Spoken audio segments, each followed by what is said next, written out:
बहुरी राम पुन नृप बचन राजरस भंगा।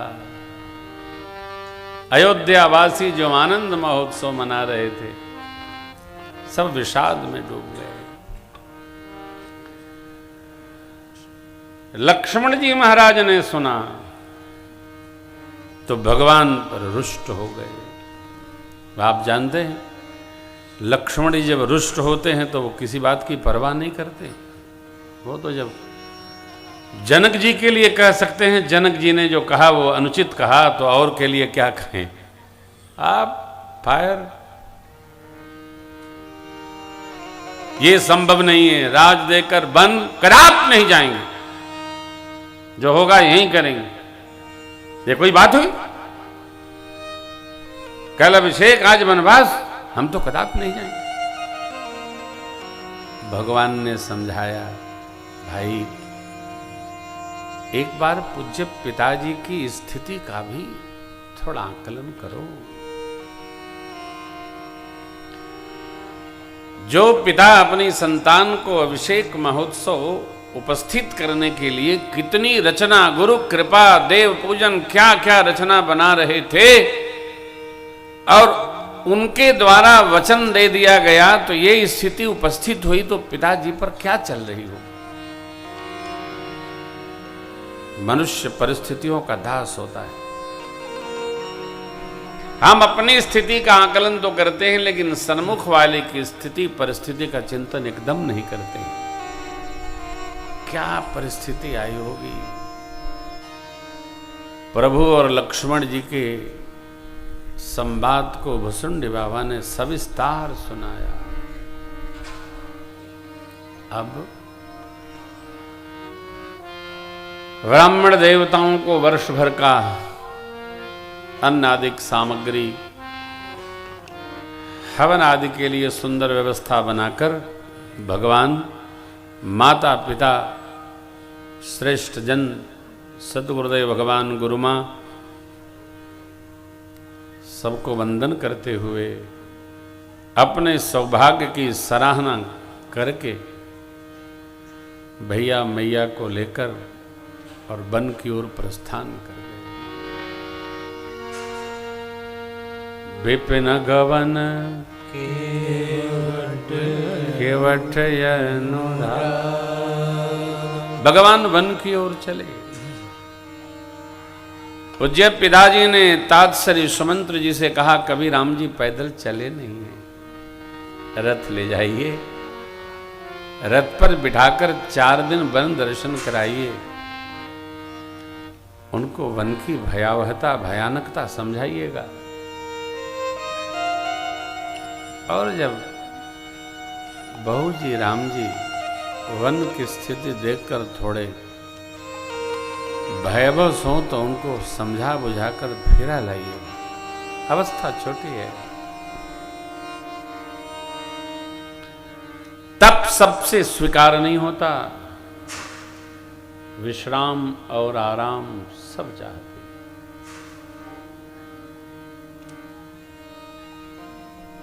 तप सबके बस का नहीं है। तप शब्द जितना सरल है उतना कठोर है। संबंधों को स्वाह करना पड़ता है, मन को समझाना पड़ता है। और किसी कवि ने बड़ी अद्भुत पंक्तियां लिखी, जो तपेगा वो गलेगा, जो गलेगा वो ढलेगा, जो ढलेगा वो बनेगा, जो बनेगा वो दिखेगा, जो दिखेगा वही टिकेगा। ये फेज है, तपना है, तपना होगा तब हम बनते हैं। बिना तपे कोई नहीं बनता है।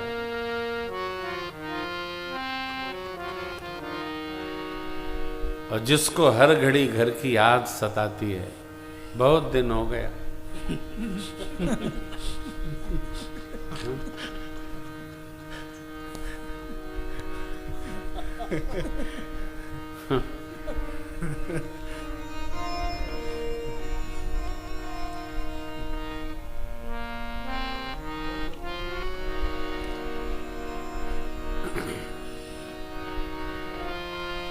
ऐसे प्रसंग में मुझे वो व्यास भरद्वाज की याद आ जाती है। एक व्यास में ले गया दिल्ली कथा करने,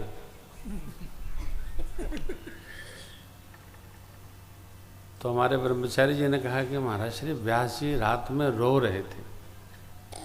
तो हम बुलवाए उस प्रातःकाल के, भाई क्या बात है, क्यों रो रहे हो? कि महाराज जी पत्नी की बड़ी याद आती है। तो मैंने कहा 2 बजे गोमती एक्सप्रेस है, चले जाओ। जब कानपुर वापस आए तो मैंने उसकी पत्नी को जाकर भेंट करके प्रणाम किया। हाँ महाराज जी ऐसा क्या हो गया? मैंने कहा तुम धरती पर सबसे सौभाग्यशाली पत्नी हो कि तुम्हारा पति तेरे लिए रो रहा है। पत्नी को रोते तो देखा है कि स्त्री पति के वियोग में रो रही है, नहीं है, लेकिन आज ऐसे रोवे जिसे बच्चे रोए। खैर अभी अपने यहाँ तो ऐसा कोई नहीं है, लेकिन भाग्यशाली है बहू रानी की। भगवान बन की ओर किसी ने भेजा नहीं। कहीं भी परमात्मा श्री राम ने ये नहीं कहा कि मुझे पिताजी ने बन दे दिया।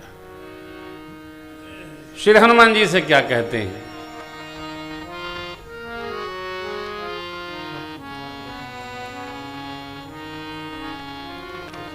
कौशलेश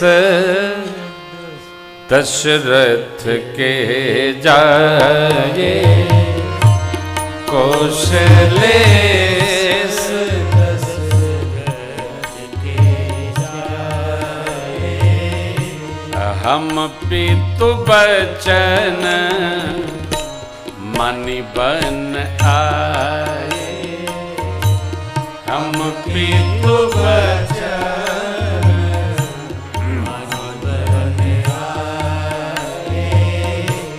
नाम राम लक्ष्मण दो भाई, नाम राम लक्ष्मण दो भाई, संग नारी सुकुमारी सुहाई, संग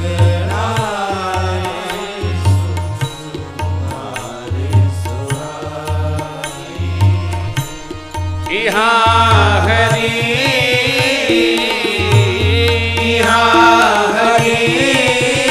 निश्चर देहि,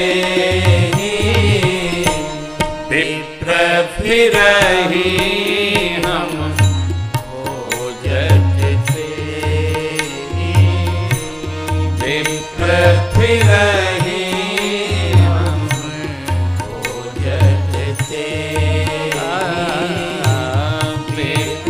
फिरहि हम खोजत तेहि, फिरहि हम खोजत तेहि।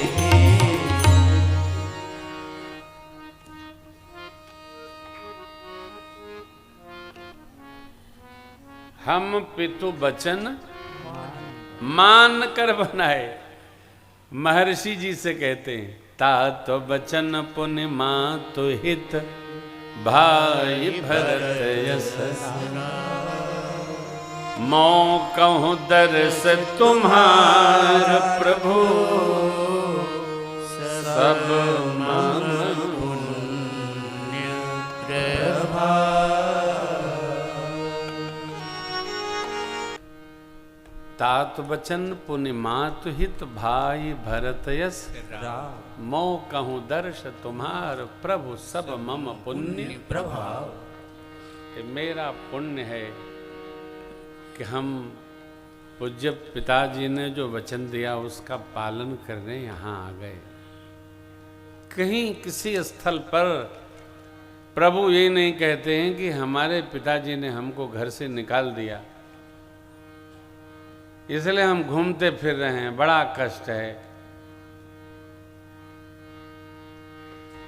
स्वीकार और अस्वीकार में यही मूल अंतर है। जब हम स्वीकार धर्म का पालन करते हैं तो आनंद में रहते हैं, और अस्वीकार स्वीकार करते हैं तो दुखी रहते हैं। इसलिए जो स्थिति परिस्थिति है उसको मन से स्वीकार धर्म में जीना चाहिए।